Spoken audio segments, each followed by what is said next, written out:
어제나 오늘이나 영원토록 변함이 없는 사랑으로 우리를 돌보시는 하나님 아버지, 지난 한 주간 세상에서 사는 동안 저희들과 동행하여 주시고 선하고 의로운 주님의 능력으로 함께하여 주심을 감사드립니다. 오늘 거룩한 주일을 맞아 기쁨과 평안 중에 안식하며 하나님께 경배와 찬송을 올리게 하시니 또한 감사합니다. 보혜사 성령님이시여 예배하는 성도들에게 감화와 감동을 주시어서 우리가 부르는 찬송은 하나님을 기쁘시게 하며 우리가 구하는 기도는 하늘 보좌에 상달하게 하시며 우리가 드리는 예물은 아벨의 제사처럼 하나님께 연락되게 하옵소서. 예수님의 이름으로 기원하옵니다. 아멘. 우리 하나님 앞에 함께 찬양으로 나아가겠습니다.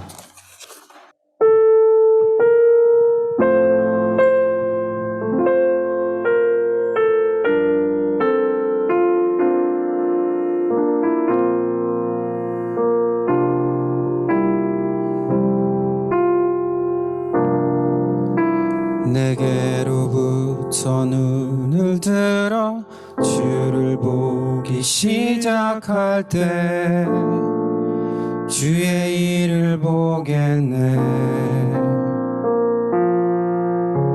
내 작은 마음 돌이키사 하늘에 꿈꾸게 하네.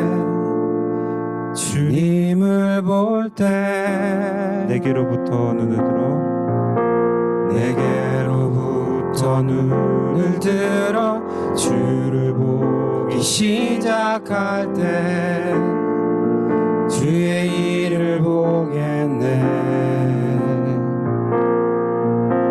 내 작은 마음 돌이키사 하늘을 꿈꾸게 하네. 주님을 볼 때 모든 시선을 주님께 드리고 살아계신 하나님을 느낄 때 내 삶은 주의 역사가 되고 하나님이 일하기 시작하네. 우리 한 번 더 내게로부터 눈을 들어 주를 보기 시작할 때 주의 일을 보겠네. 내 작은 마음 돌이키사 하늘을 꿈꾸게 하네. 주님을 볼 때 모든 시선을 주님께 드리고 살아계신 하나님을 느낄 때 내 삶은 주의 역사가 되고 하나님이 일하기 시작하네. 성령이 나를 변화시켜 모든 두려움 사라질 때 주의 일을 보겠네.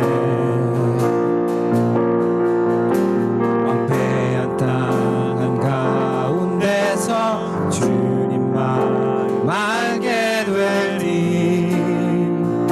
주님을 볼 때 모든 시선을 주님께 드리고 전능하신 하나님을 느낄 때 세상은 주의 나라가 되고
시작하네.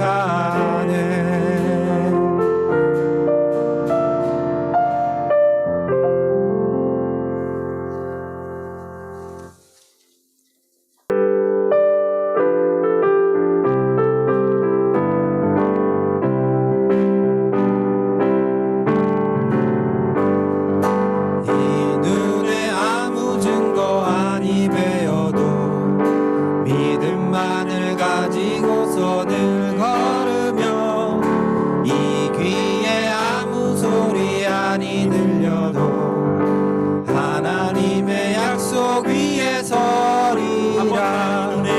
이 눈에 아무 증거 아니 배워도 믿음만을 가지고서 늘 걸으며 이 귀에 아무 소리 아니 들려도 하나님의 약속 위에 서리라.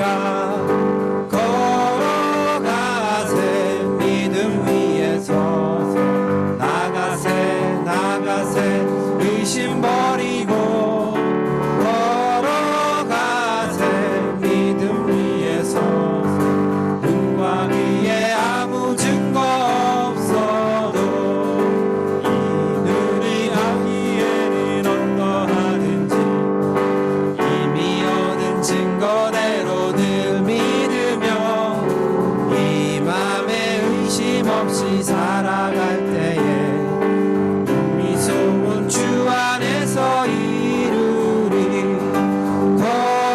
걸어가세 믿음 위에 서서 나가세 의심 버리고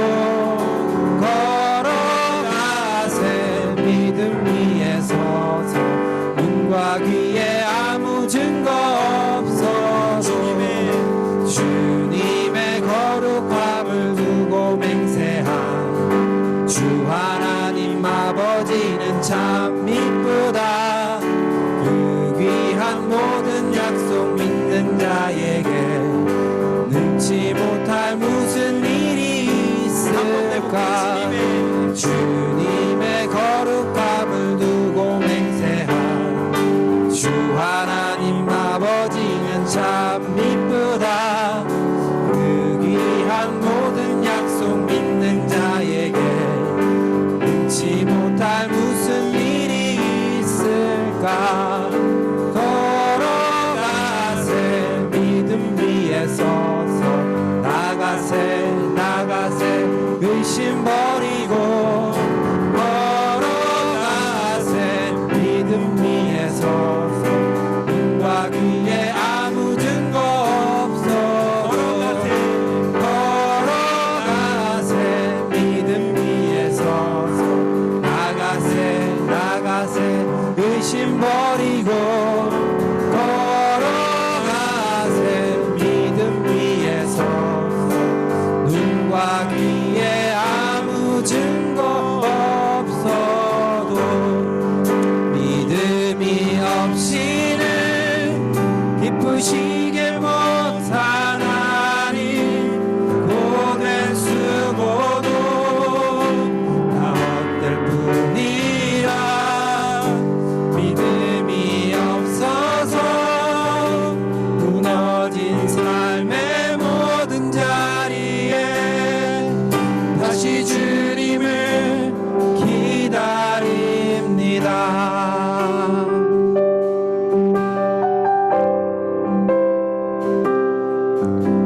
주님 제 마음이 너무 둔해서 주님을 볼 수 없습니다.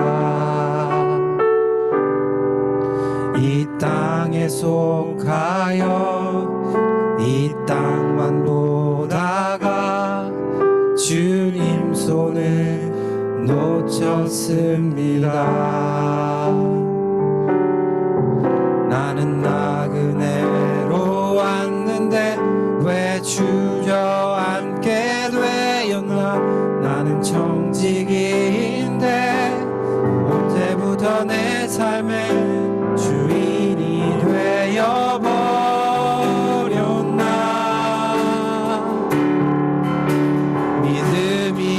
없이는 기쁘시게 못하나니 고된 수고도 다 헛될 뿐이라 믿음이 없어서 무너진 삶의 모든 자리에 다시 주님을 기다립니다. 주님 제 마음이 주님 제 마음이 너무 둔해서 주님을 볼 수 없습니다.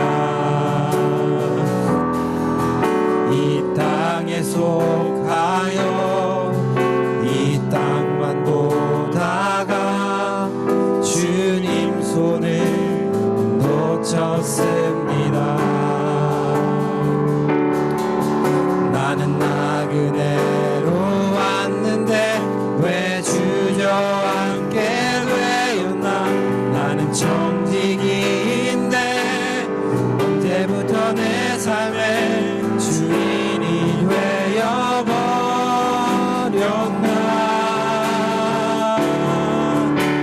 믿음이 없이는 기쁘시게 못하나니 고된 수고도 다 헛될 뿐이라 믿음이 없어서 무너진 삶의 모든 자리에 다시 주님을 기다립니다. 믿음이 없이는 기쁘시게 못하나니 주를 찾는 자 반드시 만나리. 믿음이 없어서 무너진 삶의 모든 자리에 다시 주님을 기다립니다.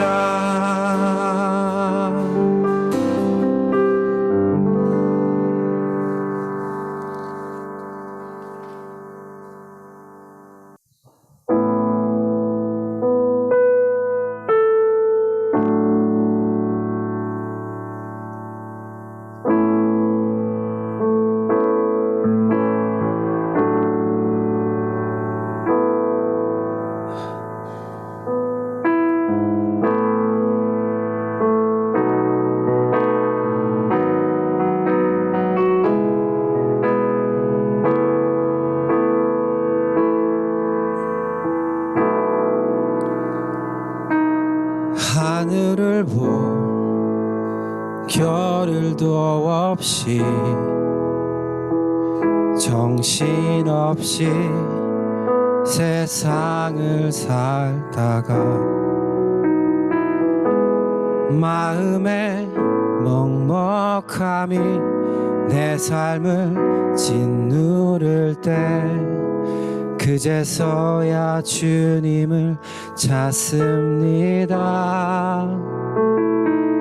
행복을 느낄 겨를도 없이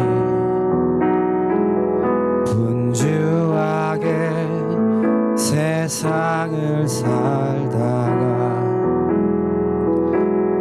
인생의 허무함이 내 삶을 짓누를 때 그제서야 주님을 찾습니다.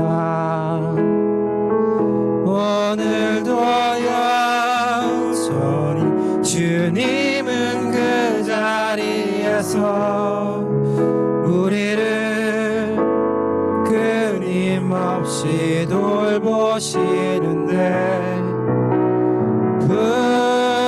부족한 내 영혼은 아직도 갈 길을 모릅니다. 내게 믿음 주소서. 내 연약한 마음 돌보소서. 한없는 주님의 사랑 알게 하소서.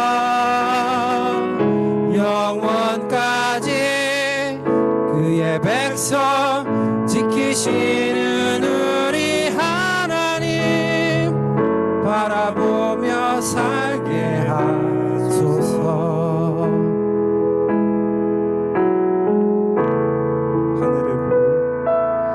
하늘을 볼 겨를도 없이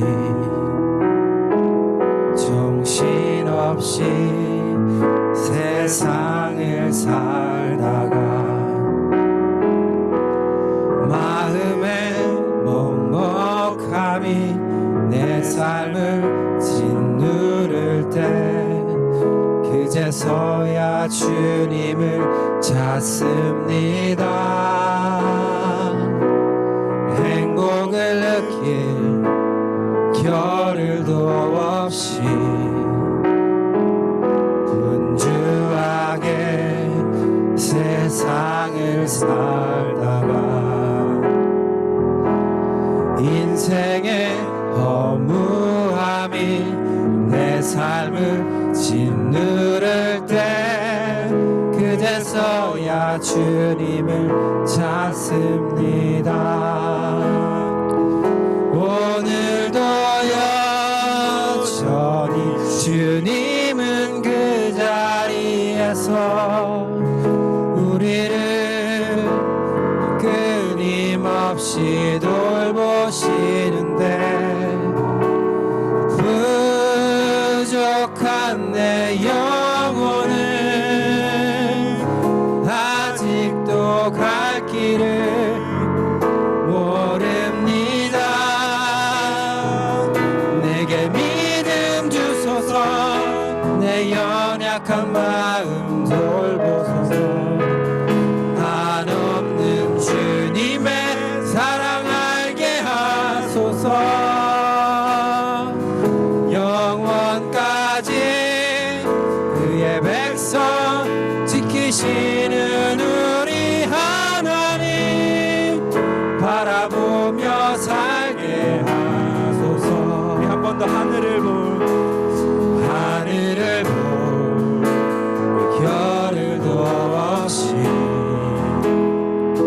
정신없이 세상을 살다가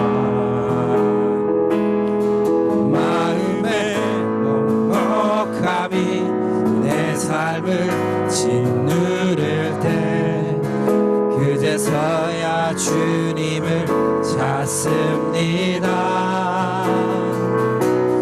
행복을 느낄 겨를도 없이 분주하게 세상을 살다가 인생의 허무함이 내 삶을 짓누를 때 그제서야 주님을 찾습니다. 오늘도 여전히 주님은 그 자리에서 우리를 끊임없이 돌보시는데 부족한 내 영혼은 아직도 갈 길을 모릅니다. 내게 믿음 주소서. 내 연약한 마음 돌보소서. 한없는 주님의 사랑 알게 하소서.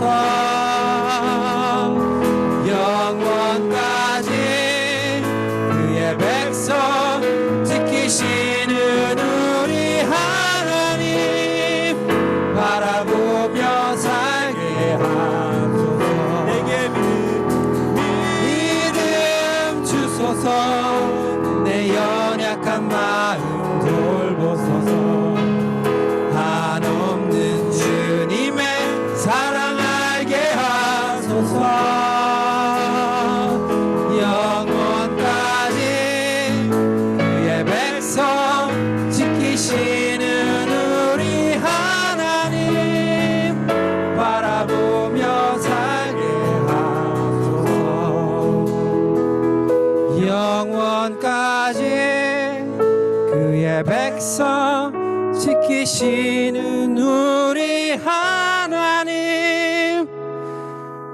바라보며 살게 하소서.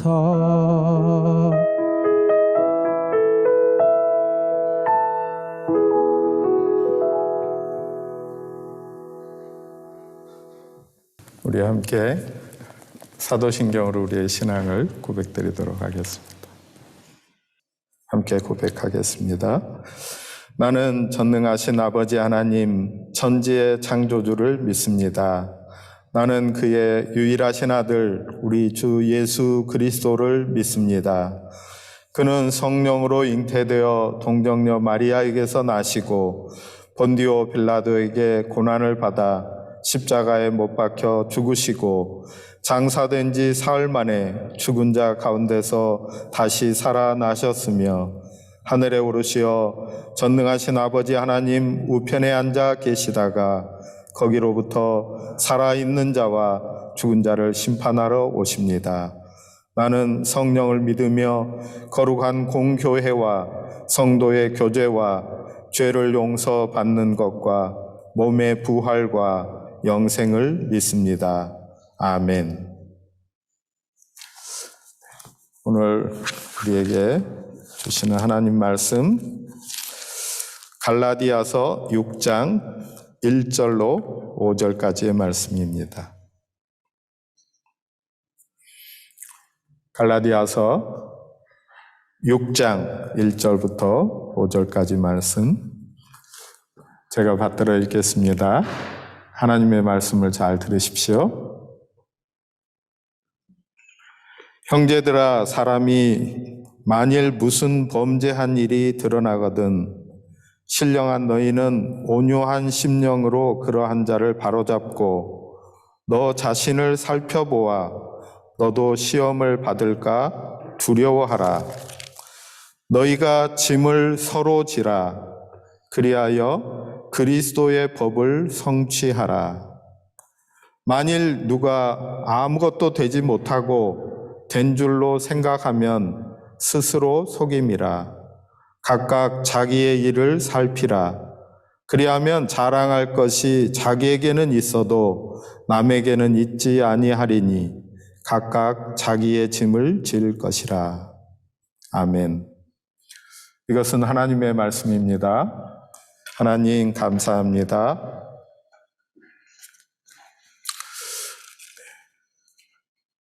좀 추우시죠? 네. 따뜻하게 하려고 노력을 하고 있는데 어서 속히 잘 해결되어서 좀 따뜻한 가운데서 예배드릴 수 있었으면 좋겠습니다. 예배 가운데 오신 여러분들 가운데 주님의 평화가 함께 하시기를 바랍니다. 제가 소개를 이 부분에 대해서는 잘 하지 않았었는데 제가 원안불 사역을 다닌 지가 이제 10년이 막 지났더라고요. 그런데 토요일 사역은 가끔 사진도 올려드리고 이렇게 했는데 금요일 사역에 대해서는 소개한 적이 없어서 잠깐 한번 나누려고 합니다. 원안불 사역 갈 때 1년에 2차례씩 호주 대사관 멜번 분관의 직원들과 함께 거기에 가서 순회 영사 업무도 하고 여러 가지 그곳에서 안내하는 안전한 생활들 이런 것들에 대해서 안내도 해주고 또 여러 사람이 함께 가서 변호사들이 같이 가게 되면 무료 법률 서비스도 하고 기타 등등 여러 사람들이 함께 갑니다. 근데 영사관에서 함께 갈 때에는 금요일 날 저녁에 함께 식사하는 일을 합니다. 멜번에서 간 총영사관 직원들 또 멜번에서 간 몇몇 사람의 자원봉사자들 중에서 함께 할 수 있는 사람 그리고 원암불에 있는 그 저녁 식사를 15번쯤 했는데요. 그때마다 워홀들을 초대하기도 하고 또 교민 대표들을 초대하기도 하고 거기에 그 호주 교회 목사님들을 초대할 때도 있었고 또 그 지역에서 우리 한국 사람들을 도우려고 제가 네트워킹을 만들었는데 그 호주 분들 가운데에서 자원봉사자들이 함께해서 식사를 하기도 하고 이런 자리가 마련이 됩니다. 네. 이번에도 함께 가서 금요일에 식사를 했습니다. 네. 통상 15명에서 12명 정도 모임을 갖는 작은 저녁 식사 모임입니다. 자연스럽게 그 모임에 가면 제가 중간에 앉게 됩니다. 왜냐하면 거기 있는 모든 사람을 다 개인적으로 알고 있는 사람은 저뿐이거든요. 그래서 자연스럽게 제가 중앙에 앉습니다. 식사를 할 때 간단하게 포도주 한 잔 정도씩을 나눕니다. 그래서 포도주 한 잔 나눌 때 다 모였으니까 건배사를 하고 건배를 하고 이렇게 포도주를 마십니다. 저는 그 모임도 그렇지만 어떤 모임에 나가서도 포도주까지도 받지 않습니다. 어렸을 때부터 지켜온 거예요. 그러면 그 모임에서 시선들이 저에게로 쏠립니다. 이번 금요일에도 마찬가지였는데요. 아는 분들이 꽤 있어요. 교회 다니는 분들 중에서도 이렇게 포도주, 맥주 이런 거 한 잔 정도씩은 다 마시는 분들이 있잖아요. 이렇게 하는 분들. 또 호주교회 목사님들 만나보면 다 포도주 한 잔 정도씩 나누던데요. 예수님도 잔치자리에서 물로 포도주를 만드셔서 사람들을 즐겁게 해주셨잖아요. 또는 취하지 말라 그랬지 마시지 말라고 하지는 않았잖아요. 이런 등의 아는 체를 하는 분들이 꽤 많아요. 그래서 다들 한마디씩을 하고 그리고 저의 대답을 기다립니다. 좋은 기회죠. 그랬을 때 한국 교회가 다른 나라의 교회들은 금주 금연에 대해서 그렇게 스트릭하게 금지하지 않았는데 왜 한국 교회는 금주 금연을 그렇게 강력하게 교인들에게 권면하게 되었는지 역사적인 이야기를 들려줍니다. 그 역사 안에는 교회가 민족을 위해서 애썼던 흔적들이 담겨 있습니다. 교회가 민족의 독립을 위해서 자신을 절제하고 최선을 다해서 국채를 보상하고 일본의 손아귀에서 벗어나기 위해서 애썼던 이야기들이 담겨 있습니다. 선교사들이 들어가서 그 열악하고 아팠던 조선의 말기, 구한말에 그 어려운 시절에 자신을 던져서 예수 그리스도를 전했던 그 이야기를 전할 수 있습니다. 왜 이러한 일들을 옳지 않다고 가르치게 되었는지, 어떻게 민족을 개조해서 교육하고 도와주고 새롭게 해서 우리 민족이 일어설 수 있도록 민주주의의 기틀이 세워질 수 있도록 도와주었는지 이런 이야기들을 전합니다. 그리고 자연스럽게 예수님을 전도할 수 있는 기회가 됩니다. 여러분, 제가 오늘 주제가 뭐 술을 마셔야 되느냐 안 마셔야 되느냐 그런 얘기하는 시간이 아닙니다. 다만 이 예를 들어서 오늘 우리가 함께 나누려고 하는 주제를 자연스럽게 이해하려고 하는 것입니다. 성경 가운데 보면 우리 신앙인들이 어떤 경우에도 양보할 수 없는 것이 있습니다. 하나님께서 세상을 사랑하셔서 예수 그리스도를 보내주시고 누구든지 예수를 그리스도로 구주로 믿는 자들에게는 구원을 허락하여 주시는 이야기. 죄 가운데 죽게 된 우리를 하나님께서 예수 그리스도의 십자가 안에서 의롭다고 칭하시고 우리를 하나님의 사람으로 불러주신 이야기.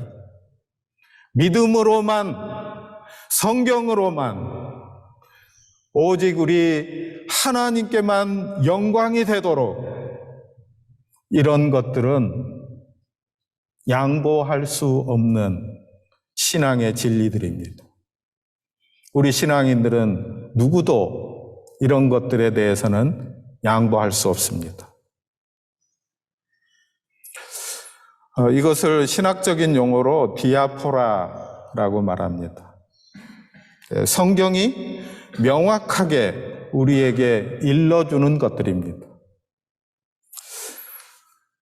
그런데 이 명확한 하나님의 말씀을 중심에 세워두고 그 다음에는 상황에 맞게 답을 조정하는 지혜가 필요합니다. 우리의 삶 가운데에 신앙의 정확한 중심을 세워두고 우리의 일상의 삶 가운데 우리의 관계들 안에서 우리의 사회적인 삶, 가정 안에서의 삶 이런 것들을 결정할 때는 지혜를 필요로 합니다. 이것을 신학적인 용어로 말하면 아디아포라라고 말합니다. 고린도전서 말씀에 보면 우상에게 드려진 제물이 있는데 그것이 시장에 나와서 팔리고 사람들의 식탁 위에 올라갑니다. 모든 고기들, 모든 고기는 아니었겠지만 대부분의 고기들이 시장에서 나오기 전에 우상에게 드려지고 그 다음에 시장에 나와서 그것이 각 가정으로 팔려나갑니다. 이렇게 했을 때 이 우상에게 드려진 음식을 먹으면 믿음을 잃어버리는 것인가? 아니면 이것을 먹어도 되는 것인가? 이런 질문들을 가지게 되었습니다. 믿음이 굳건한 사람들은 그 고기가 어디에 올려졌든지 우상이라고 하는 것 자체가 없는 것이니까 하나님 외에 신이 없는데 그 우상이 무슨 능력이 있다고 그 앞에 놨다가 가져왔다고 해서 먹을 수 없는가? 모두 다 먹을 수 있는 것이다. 먹을 수 있는 음식을 왜 안 먹겠는가? 먹을 수 있죠. 믿음이 굳건해서 이것을 먹을 수 있는 사람. 또 어떤 사람들은 이것이 우상에게 드려졌다가 나왔으면 혹시 우상의 능력이나 우상 부스러기가 묻었다가 나한테 오면 어떡하나 두렵기도 하고 깨름직하기도 해서 먹지 않는 이들도 있었습니다. 이것을 질문한 거죠. 사도 바울에게. 사도 바울은 신앙인들의 윤리에 대해서 설명을 할 때 자기 이야기를 하고 있습니다. 자기가 예수님을 믿고 나는 어떤 자세로 세상을 살아가고 있나 하는 것에서 대해서 얘기를 하는데, 첫 번째는 덕입니다. 교회의 덕, 신앙인으로서의 덕. 신앙인으로서 이것을 하는 것이 마땅하겠는가 묻는다는 것입니다. 이것이 교회를 세우는 데에 덕이 되겠는가, 은혜가 되겠는가 하는 것을 살펴본다는 것입니다. 두 번째는 권리 포기입니다. 나는 주님 안에서 자유를 얻었고 자유로운 삶 가운데에서 나에게 주어진 모든 것들을 다 누릴 수 있는 사람이 되었습니다. 그러나 나는 내 권리를 연약한 사람을 위해서 포기합니다. 연약한 사람들이 나는 믿음으로 우상에게 드려진 제물을 먹는 것이 전혀 깨름직하지도 않고 윤리적으로 잘못된 것도 아닙니다. 신앙적으로도 틀린 게 아닙니다. 그러나 혹시 내가 먹는 것을 보고 믿음이 약한 이들이 사도들도 저걸 먹는 거야? 하면서 어려움을 줄까봐, 만약에 그런 사람이 주변에 있다고 하면 나는 평생 고기를 먹지 않아도 된다. 아니, 나는 평생 고기를 먹지 않겠다 하였다는 것입니다. 오늘 우리가 나눌 말씀은 그리스도인의 노동관입니다. 그리스도인들이 일하는 것에 대해서 어떻게 생각해야 할까 하는 이야기입니다. 창세기 말씀에 보면 사람이 하나님으로부터 지음을 받았는데 하나님의 말씀에 불순종하고 하나님의 뜻을 거절함으로써 죄를 범하고 하나님 앞에 부름을 받게 되었습니다. 그때에 남자에게 준 저주로 나와 있는 말씀 가운데, 아담아, 너는 내가 선물로 준 이 세상의 모든 피조물로부터 거절함을 받게 된다. 내가 지어서 너를 살게 하고 덕이 되게 하고 기쁨이 되게 하던 모든 자연 만물들이 너를 거절하게 될 거다. 아름다운 열매를 맺어서 너가 먹고 살 수 있게 하고 그것을 즐거워하게 해야 할 자연이 너에게 엉겅퀴를 낼 것이다. 그래서 너는 이마에 땀을 흘려야만 먹고 산다. 저주처럼 나와 있습니다. 그러나 성경에 보면 하나님이 세상을 창조하시기 위하여 일을 하십니다. 예수님도 아버지께서 일하시니 나도 일한다. 예수님이 일을 하시는데 심지어 안식일에도 생명을 구하는 일, 사람들을 돕는 일, 연약한 자를 일으켜 세우는 일들을 하십니다. 그리고 나는 일하는 사람이다. 예수님이 공생애를 시작하시기 전에는 목수일을 했습니다.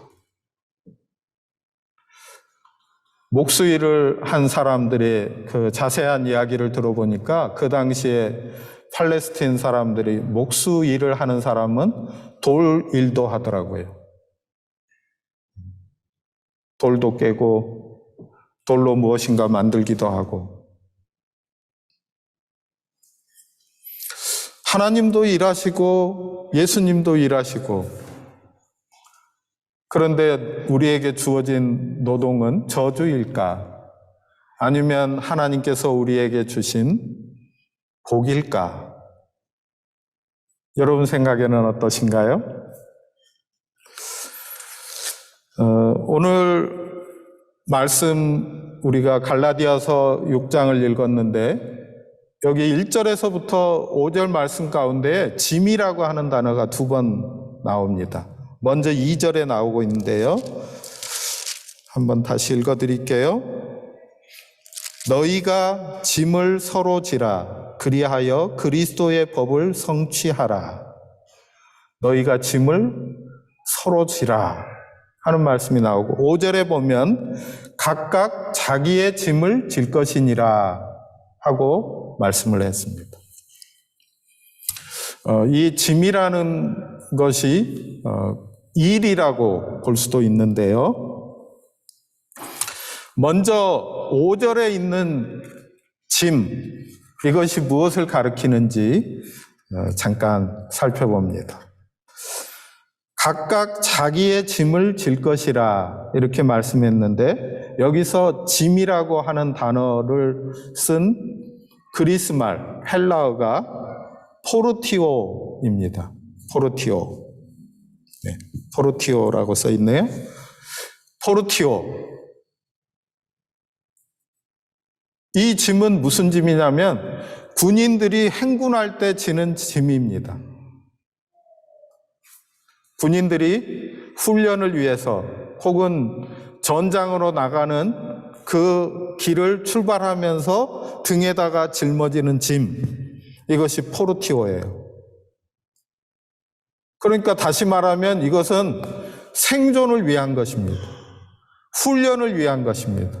자기 삶을 위한 것입니다. 여러분 일하시는 거 힘드시죠? 네. 여러분들 생각하면 참 짠합니다.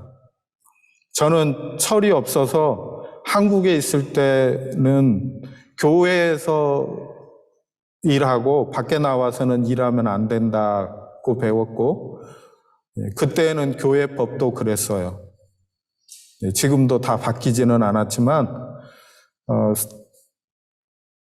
사역자들, 하나님의 일을 맡은 교회에서 일하는 사람들은 교회 일만 해야 돼요. 밖에 나가서 일하면 안 돼요.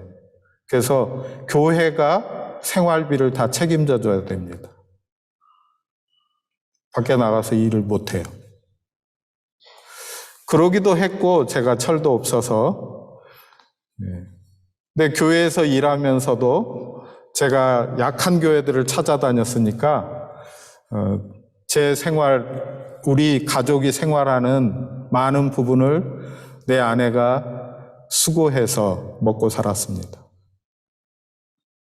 호주에 와가지고 처음으로 제가 교회 일이 아닌 일, 교회 일이 방해되지 않는 한에서 새벽에 일하고 밤에 나가서 일하고 이렇게 하는 청소 일을 했습니다.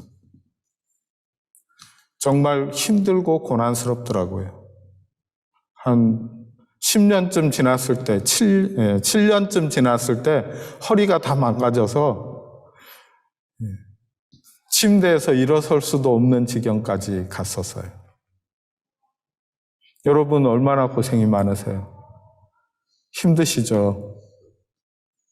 근데 주님께서 우리에게 말씀을 주실 때 포르티오 짐을 져라. 네 짐 네가 져라. 너의 가족을 위해서 열심히 일을 해라.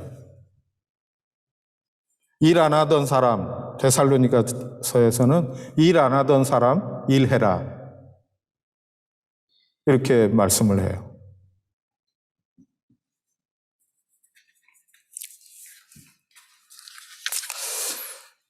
필립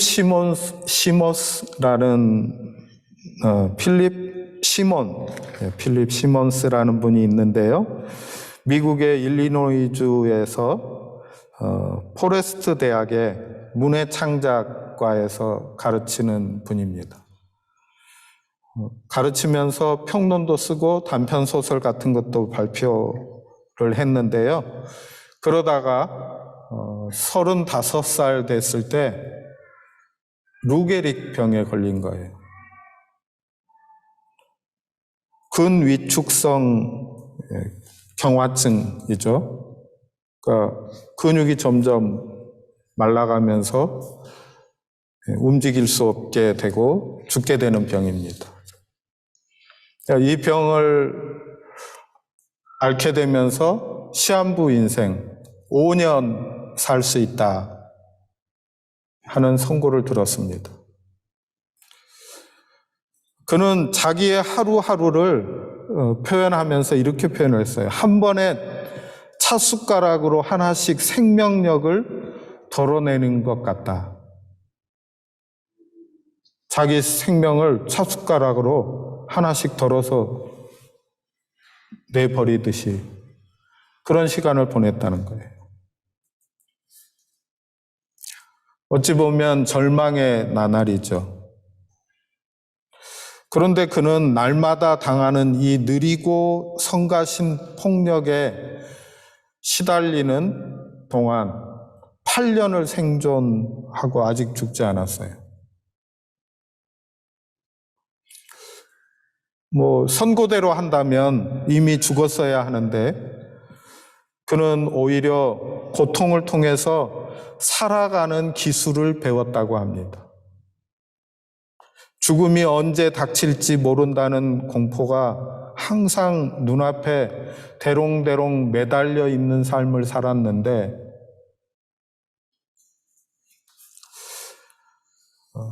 그러면서 자기의 살아가는 그 나날들이 결함 있는 삶이 어떻게 충만한 삶이 될 수 있는지를 생각하는 기회가 되었답니다. 그리고 어떻게 충만한 삶, 충실한 삶을 살아갈까 하는 생각과 성찰하는 그 생각 가운데에서 불완전한 삶의 축복을 깨닫게 되었다라고 말합니다. 그가 들려주는 이야기 몇 가지 더. 우리가 팔다리를 움직여 세상 일을 할 수 있는 날은 그 하루하루가 우리에게 축복이다. 나는 인간으로서의 의무를 수행하기 위해 아침마다 침대에서 일어난다. 그 의무가 죽어가는 것이든 다른 일을 하는 것이든 나는 내 힘으로 아직 할 수 있는 일을 하기 위해 아침마다 일어난다. 침대에서 일어나는 게 자기 일이에요. 할 수 있는 정도예요. 그리고 이렇게 메시지를 들려줍니다. 가장 중요한 것은 분노나 증오에 굴복하지 않는 것이다. 우리에게 주어져 있는 이 포르티오는 어쩌면 우리들에게 굉장히 버거움도 주고 먹고 사는 거 정말 이렇게 해야 돼? 하는 생각들을 주기도 합니다.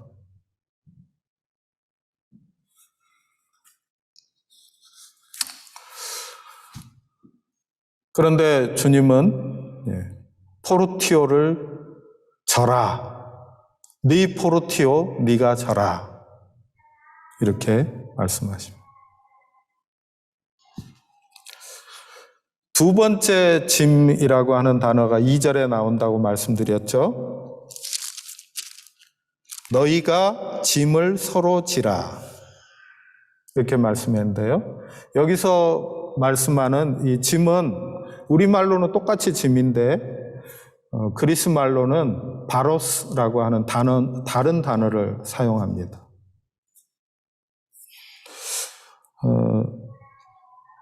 이 단어에 대해서 해석이 굉장히 다양하더라고요.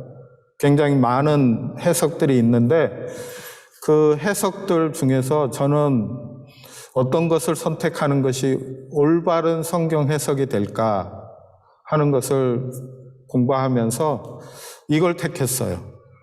성경으로 이 말씀을 이해할 수 있는 것. 이 말씀이 쓰여진 다른 용례를 보면 성경에서 그 답을 찾을 수 있겠다 해서 관주를 찾아보니까 두 말씀이 연결이 되어 있었습니다. 하나는 로마서 15장 말씀인데요. 1절과 2절을 제가 읽어드리겠습니다. 믿음이 강한 우리는 마땅히 믿음이 약한 자의 약점을 담당하고 자기를 기쁘게 하지 아니할 것이라. 우리 각 사람이 이웃을 기쁘게 하되 선을 이루고 덕을 세우도록 할지니라. 어떤 뜻인지 알겠죠? 약한 자의 약점을 담당해 주는 것. 이게 다른 사람의 짐을 져줘라 이렇게 할 때에 주시는 말씀입니다. 두 번째 말씀은 데살로니가전서 5장 14절 말씀인데요. 형제 자매 여러분, 여러분에게 권고합니다. 무질서하게 사는 사람을 훈계하고 마음이 약한 사람을 격려하고 힘이 없는 사람을 도와주고 모든 사람에게 오래 참으십시오. 예. 오늘 우리가 읽은 갈라디아서의 말씀과도 비슷한 말씀이에요. 1절 말씀 가운데는 어떤 사람이 잘못한 것이 발견되면 너희는 온유한 마음으로 그를 바로잡아주고 자기 자신을 살펴서 너도 그런 죄에 빠지지 않도록 하라 하고서 그 다음에 너희는 짐을 서로 지라 이렇게 말씀한 거예요. 그러니까 무질서하게 사는 사람을 바르게 도와주는 것, 마음이 약한 사람을 격려해 주는 것, 힘이 없는 사람을 도와주는 것,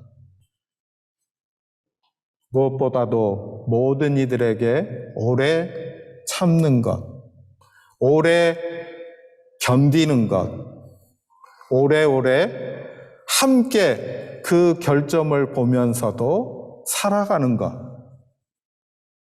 이게 짐을 서로 져주라 하는 말씀의 뜻이라는 거예요.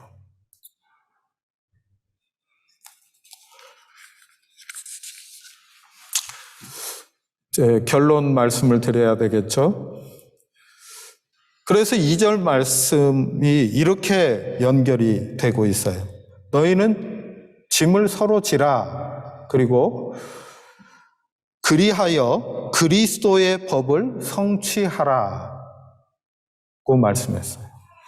이렇게 해서 그리스도의 법을 성취하라 했는데 여기 나오는 법이라고 하는 단어는 노모스라고 하는 헬라어 단어인데요. 이 단어는 갈라디아서에서 제일 많이 나오는 단어예요. 갈라디아서는 예수님을 구주로 믿고 구원을 받은 사람들이 어떤 사람들의 꾀임에 빠져서 다시 율법으로 돌아가게 된 그 상황에서 사도 바울이 편지를 보내고 너네가 이렇게 쉽게 마음이 변할 줄 몰랐다. 어떻게 예수님 믿고 구원받은 그 놀라운 복음의 진리를 잃어버릴 수가 있느냐? 어떻게 그 복된 것을 너희가 헌신짝처럼 내버리고 옛날로 돌아갔느냐? 율법을 행해야 구원받을 수 있다고 하는 잘못된 사람들의 꾀임에 빠져서 복음을 버리고 그런 혼란한 삶을 살고 있느냐? 율법으로는 절대 구원을 받을 수 없다. 오직 예수 그리스도를 믿음으로써 구원받을 수 있다. 그때 복음의 대항자로 나오는 것이 노모스, 율법이에요.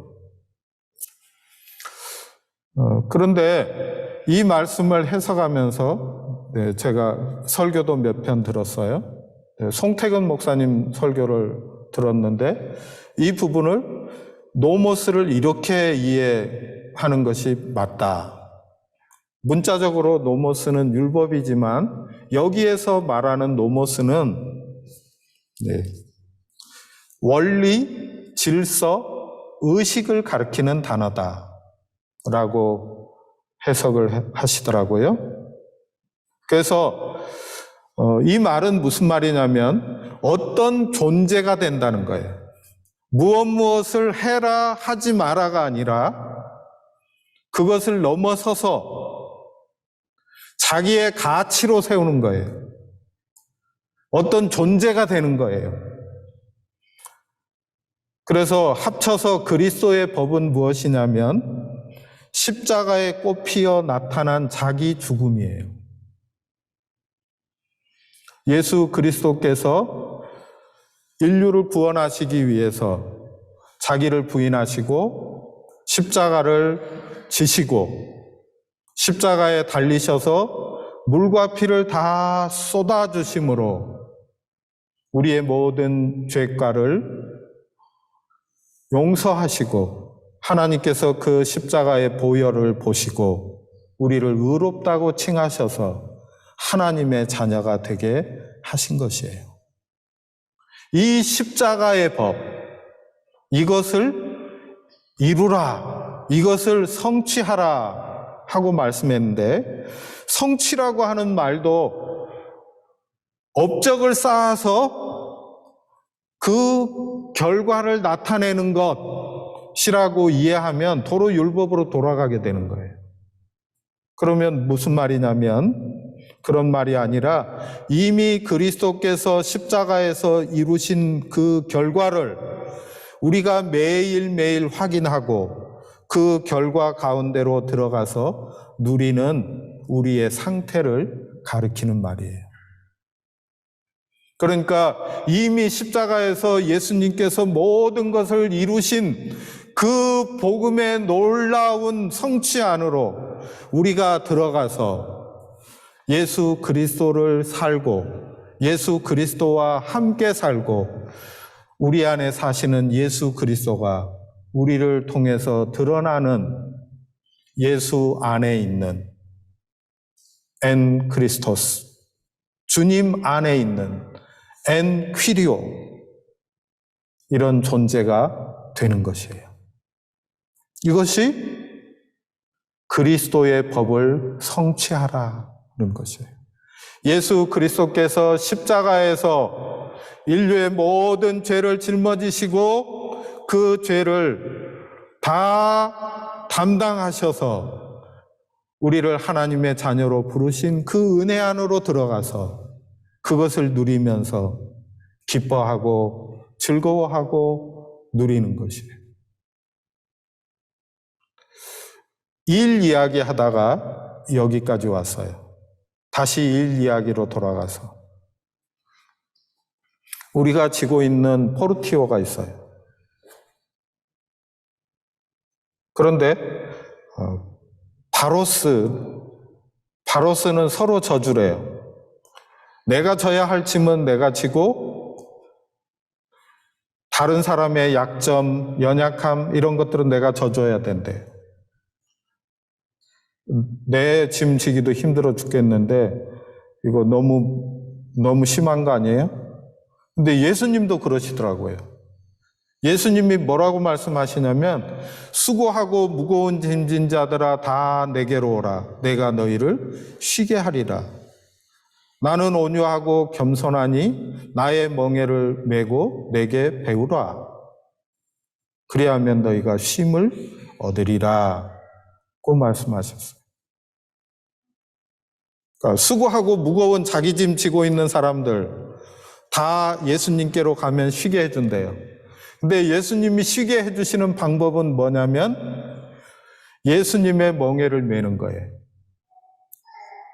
그동안 내가 지고 있던 내 생활의 짐을 그냥 다 내려놓고 끝 이렇게 해주시는 것이 아니라 나의 멍에, 예수님의 멍에를 함께 매자는 거예요. 무슨 말씀일까요? 제가 설교 제목을 일을 만들다, 일을 하다 이렇게 정했어요. 일을 만들다? 이건 무슨 말이에요? 교회에서 다른 사람들에게 짐거리가 되는 그런 일이 될 수 있는 거죠. 그런 일이 있는가? 네, 그럴 수도 있겠죠. 그러나 우리는 어떤 사람이 됩니까? 예수님을 믿고 알게 됨으로써 내 짐을 질 뿐만 아니라 다른 사람의 짐을 져줄 수 있는 사람이 되었습니다.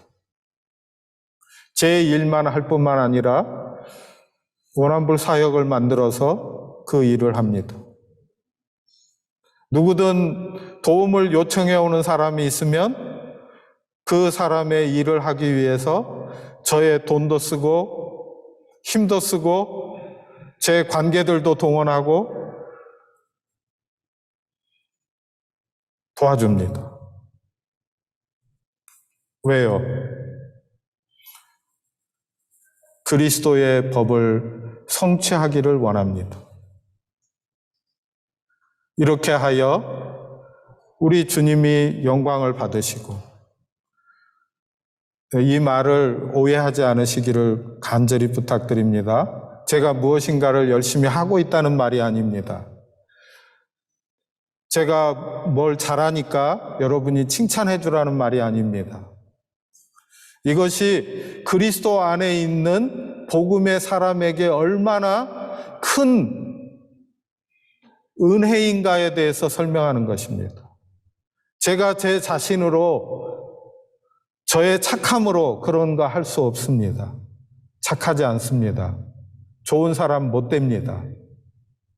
그러나 그리스도의 은혜가 저에게 임하게 됐을 때, 성령의 은사들이 저에게 오게 되었을 때, 하나님께서 은혜를 베푸셨을 때에 이런 일들을 할 수 있게 되는 것입니다. 사랑하는 여러분, 하나님께서 여러분을 얼마나 사랑하시는지를 꼭 아시기를 바랍니다. 그 사랑 안에 거하시기를 바랍니다. 그리고 그 사랑이 여러분을 어떤 사람이 되게 하시는지를 기쁨 가운데 보여줄 수 있기를 바랍니다. 여러분, 우리가 누군가의 연약함, 처지를 보고 그를 돕기 위해서 허리를 숙이고 무릎을 굽혔을 때 그것이 우리를 얼마나 일어날 힘이 되게 하는지 경험하고 계십니까? 내가 지고 있는 짐도 무거운데 그것을 넘어서서 다른 이들의 짐을 져주었을 때 우리는 내 짐이 얼마나 가벼워지는 것을 느끼게 됩니다. 그것을 알게 됩니다. 기쁨 가운데 이것을 할 수 있게 됩니다. 우리 주님께서 그리스도인으로 우리를 부르시고 우리가 우리의 일도 잘 감당할 뿐만 아니라 서로의 짐을 져주는, 서로의 약점을 덮어주고 세워주고 함께 할 수 있는 이런 주님의 사람이 된 것을 감사합니다. 우리 다 일어나실까요? 일어나서 함께 찬양 드리십시다. 네, 우리 아까 찬양 시간에 불렀던 시선 함께 찬양 부르도록 하겠습니다.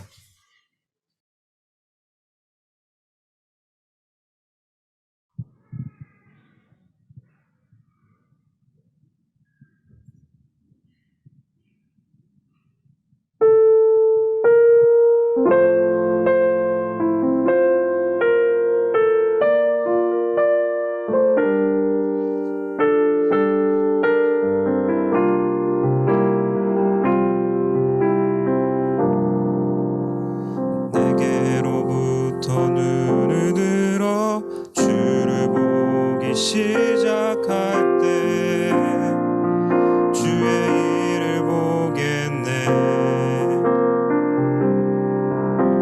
내 작은 마음 돌이키사 하늘에 꿈꾸게 하네. 주님을 볼 때 모든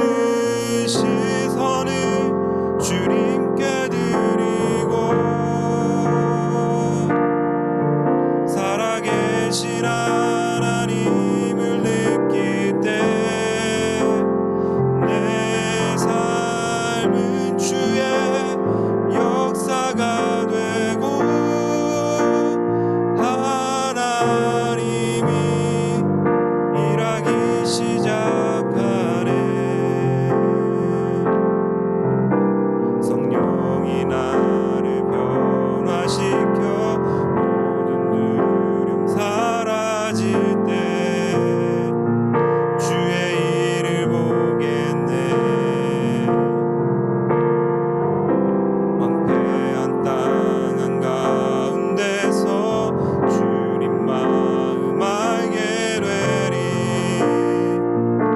주님을 볼 때 모든 시선을 주님께 드리고 전능하신 하나님을 느낄 때 세상은 주의 나라가 되고 하나님이 일하기 시작하네.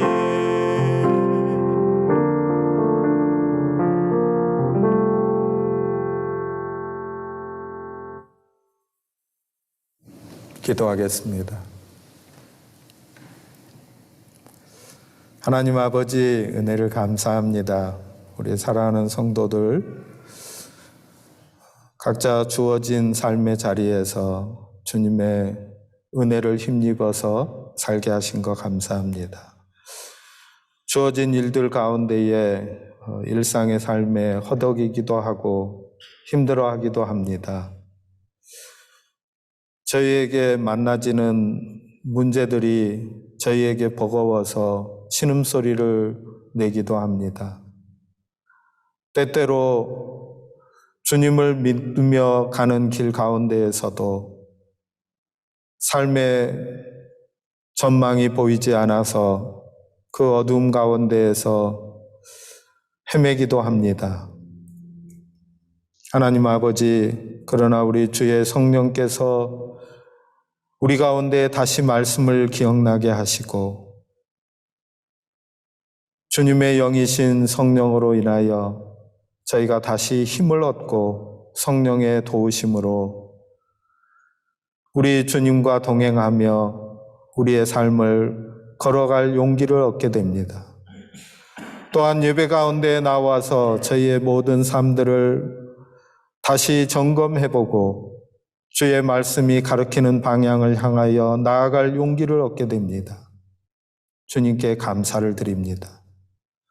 하나님 아버지, 주님 앞에 나올 때에 저희의 심령 가운데에 주님을 기뻐하며 나오기도 하고 어쩌면 덤덤한 마음으로 왔을지 모르지만은 이제 돌아가는 길은 주님과 함께 주님을 의뢰함으로 새 힘을 얻어 나아갈 수 있게 도와주시기를 원합니다. 주님 앞에 나와서 드려진 모든 재능과 시간과 물질들이 저희 자신이 주님의 손 안에서 쓰임받게 하시고 주님의 뜻을 이루는 일에 소용되게 하여 주시옵소서. 모든 일들을 통하여 주님이 영광을 받으시옵소서. 저희 성도들의 삶 가운데 주의 은혜와 복으로 풍성하게 채워 주시옵소서. 우리 주님 예수님의 은혜와 아버지 하나님의 사랑과 보혜사 성령님의 교통하심이 주님 앞에 나와 예배하는 주의 사람들의 머리 위에 삶의 모든 상황들 가운데에 이제로부터 영원토록 항상 계시기를 간절히 축원합니다. 아멘.